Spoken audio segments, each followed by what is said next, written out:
Hey guys, welcome to Y&R Daily Update YouTube channel. Today's topics: Young and the Restless, spoilers, full episode. Thursday, September 25, 2025, reveals that Genoa City has never lacked for power plays. But the game Victor sets up for Kane this time is especially dangerous because it hits three critical weaknesses: the family's shady past, the need to be recognized as a new boss, and the family emptiness that Kane has tried to bury for so long. Everything opens with a seemingly familiar negotiation. Victor tries to blackmail Kane into handing over his secret weapon. The leverage that everyone understands is capable of breaking many corporations at GC with just the push of a button. But Kane does not give in. He is too unfamiliar with the concept of backing down. In fact, he is plotting to tighten the bottlenecks of both the market and the media, pushing the saw power in the direction he wants. So Victor's threat that even Billy would say the same thing to Sally isn't a thunderclap from a clear sky. It's a reminder that the Newman man is already at every door. Kane considers walking through and can open it or slam it at any moment. Victor also explains why he's doing it well. In his way, bringing the truth to light is protecting Genoa City from an emerging power bent on swallowing it all up. Victor's toughness is matched by a second stab at Kane's past. The story of his father seeding his son's empire by tricking a French widow into handing over his entire fortune. That detail, if dropped at the right time, could blow away the veneer of prestige Kane has worked so hard to apply. The early investments would turn into dirty money. Every subsequent deal would be suspected of laundering. Shareholders would panic, partners would shun, and regulators would demand an audit from the source. Kane nodded, saying he would think about it. Subscribe our channel for more latest updates. But the silence was an insult to Victor. He needed answers now, needed recognition now, needed Kane to acknowledge now that Victor was the greatest negotiator, something Victor had been saying for days, maybe weeks. The tension was so high that a no seemed like a thunderbolt would rain down on Kane.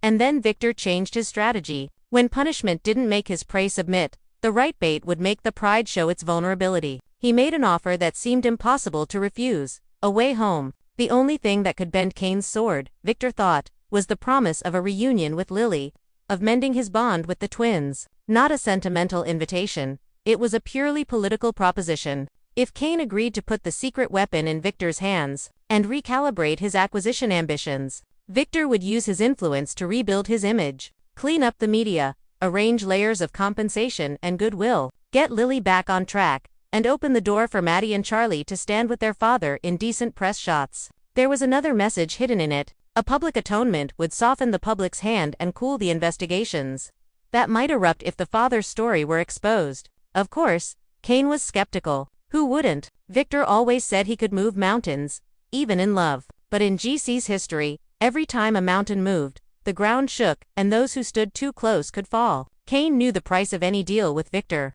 There was no free lunch, only late bills. Still, the offer struck a wound that power could never heal. The silent nights when the phone didn't ring, the birthday photos without a father, the reproaches lingering in a child's eyes. Power can't buy that. But the power of someone who knows how to shape public opinion can reduce the barrier to starting over. This is where Victor hits. He doesn't promise love. He promises conditions for love to breathe. In Kane's head, the abacus explodes in rhythm with variables. If he gives Victor the secret weapon, he loses the trump card in his plan for domination, but he avoids the risk of Victor crushing him with the past and opens the way to Lily. If he keeps the weapon, he has a chance to secure GC, but it will cost him a fierce media war, legal risks, and a closed family door. Moreover, the name Billy, which Victor deliberately plays on Sally's nerves, is another source of uncertainty. Billy is impulsive, moving like a ping-pong ball between targets. But that impulsiveness, combined with Kane's deflated ego, can turn him into an uncontrollable dynamite. Sally is a sensitive variable.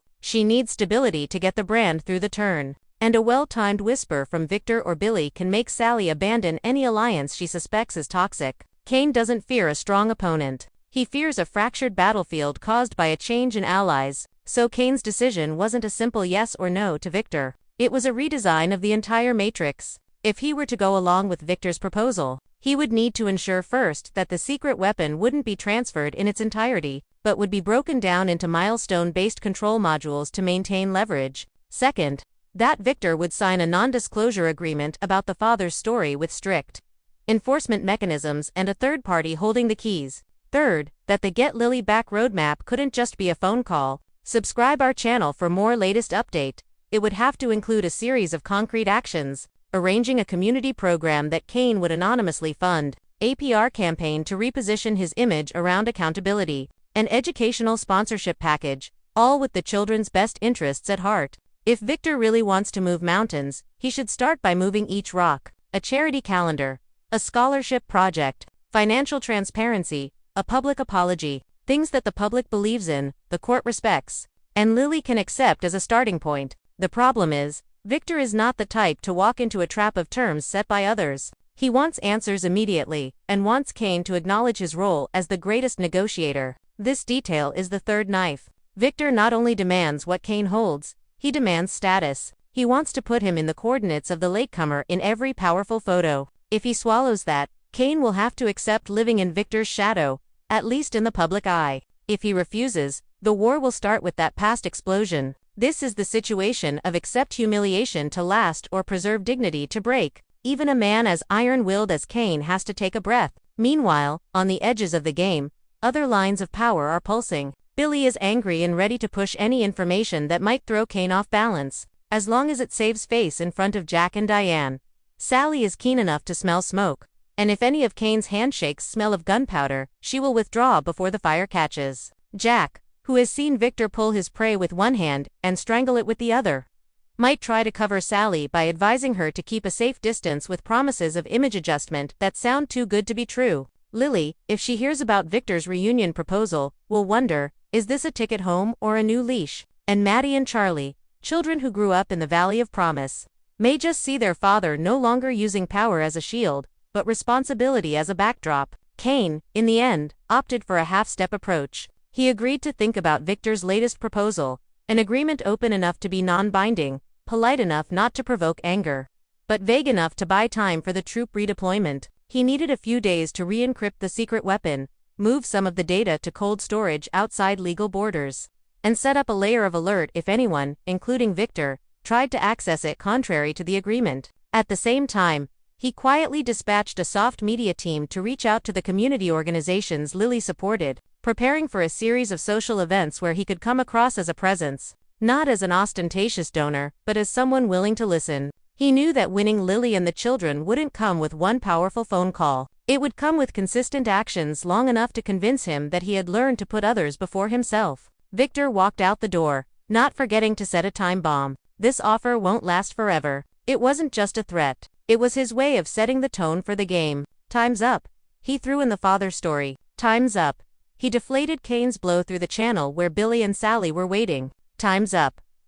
He turned his so-called secret weapon into incriminating evidence on the public table. But there was also a side that Victor didn't mention. If Kane agreed to the deal, he would score a victory, not only in the press, but also on his own elaborate influence map. Another person who owed him an unquantifiable debt. From here, everything spiraled into two spirals. The first was time. Every day Kane lasted was every day Victor pulled another lever somewhere else. The second was emotion. Kane's plans were only worth it if Lily believed in the transformation. If she realized it was all stagecraft, all the beautiful frames would evaporate like smoke. These two lines intersect at the intersection called the truth about the father's past. If that truth were to leak out even apart, any attempt at reunion would be labeled as selfish. Therefore, Kane was forced to deal with the past in a different way. Instead of denying it, he needed to prepare a controlled admission, shifting his mindset from victim of family legend to proactively cutting the cycle of mistakes, pulling the story towards don't let the father's mistakes determine the son's morality. Once he mastered the narrative, he would have the opportunity to turn Victor's knife into a surgical blade to remove the tumor. However, don't forget that this is Genoa City where every promise comes with a shadow. Victor never puts everything on one bet. He often places 2 or 3 bets. If Kane agrees, he wins with influence. Subscribe our channel for more latest update. If Kane refuses, he wins by eliminating an upstart and sending a warning message to the rest of the city. Don't challenge the order without permission. Kane, though he walks out of the meeting room with his head held high, still knows that the real choice is not in the word think he just said. It lies in having the courage to diffuse the minds and his own family's past and the patience to rebuild the bridge to Lily and the children's hearts without holding a powerful gun. As Thursday approaches, what everyone is waiting for is not just whether Kane will yes or no to Victor's proposal. What remains to be seen is which string Victor will pull first. Will the guarantee be sent quietly to the characters who can influence Lily? Or will a small leak about the French widow suddenly appear in a gossip column? And will Billy let this void rest? Or will he throw a flare, hoping to burn away the cloak of confidence that Kane wears? Will Sally calm the brand or step back to preserve her career? And what will Lily, the last keyholder, see? A man who has lowered his tone and learned to love through work, or a gambler transferring chips from the table of power to the table of family? When the door closed behind Victor, the room still smelled of pressure. On the table between the files and the deal maps, Kane left a small gap like a pause, as if he had just heard the ticking of a ticking bomb. He knew there were offers that didn't last forever, but there were also answers that once delivered would echo long into the halls of Genoa City. Longer than a sensational news story, longer than a big win. That answer, if it is not to be defined by Victor, must be one in which Kane creates the context, sets the conditions, and takes responsibility for the consequences. Only then, whether he accepts or rejects it, will he truly be choosing his own destiny, not someone whose path has been prepared by family history and other people's power. And so Kane's tragedy or triumph will not be determined by which safe his secret weapon is hidden, but by what he replaces it with when he puts it down. Truth or lies, action or calculation, family or empire. Victor has set a deadline. The city has held its breath. What remains is Kane's first step, a step that will speak louder than any declaration that he is the ruler of Genoa City or a mere passerby, leaving a noisy footprint that fades into the next storm of news. In a Genoese city, shaken by veiled threats and unwritten compromises, two seemingly separate plot lines are on a collision course. Kane faces a decision that could define both his ambition for domination and his path back to his family, while Sally is forced to choose between her instinct for self-preservation and her barely burnt love for Billy. As one man pursues power with a hard card, and the other pursues justice with an obsession for revenge, the woman in the middle, wise but also emotionally scarred, becomes the variable that can make or break any plan. In the first branch, pressure builds on Kane like thick layers of concrete. He had put all his efforts into building an ambitious structure, even dreaming of reshaping Genoa City's influence map. But at that moment, the most fragile pieces of his personal life were crying out for help. The chance to mend things with Lily, the path to rekindling trust from his children, and the shadow of the family's past that could be torn apart at any moment. This was not just a matter of yes or no to a certain proposal. It was a matter of transition from a knife-wielding person at the negotiating table to a person willing to put down that knife to use his bare hands to rebuild what was broken. Every decision of Kane, therefore, no longer had a purely tactical value. It had ethical significance and a chain of emotional consequences that powerful people often underestimated until they realized that public opinion, family, and seemingly private relationships were the most rigorous regulators. The second leg, Sally and Billy, is a more dangerous dance because it has no clear line between right and wrong, only a deep groove between love and fear. Billy approaches Sally not as a man who has washed away the past, but as someone who believes that being loved is a kind of exemption from responsibility. He hopes that Sally will forgive him, give him another chance, open the ant door for him to start over, as if love can turn obsession into true courage. Subscribe our channel for more latest update. But Billy's problem is not apologies or promises. It lies in his inability to let go of his obsession with revenge against Kane. He talks about justice, about paying back what Kane did, but the way he clings to the revenge script is more like an addiction than a strategy. Every step he takes reeks of danger, going beyond legal boundaries, inciting the media, attracting allies with emotion rather than principle. That's why Sally's instinct was to retreat. She knew all too well the anatomy of a disaster in progress. It started with the words, "I just need you by my side," then just this one more time, and ended with a bombshell that could blow up her career, her reputation, and everything she'd just rebuilt. But if it had just been a retreat, Sally wouldn't have been so heartbroken. The second voice, smaller but more persistent, was the memory of the moments when Billy had truly learned to love properly, to listen, to step back, to shield. That was why she couldn't deny that love was still there, like a glimmer of light hidden behind a thick layer of clouds. The situation became a map of two halves. In one half, she saw the safe path of leaving Billy, of not getting involved in his fight with Kane.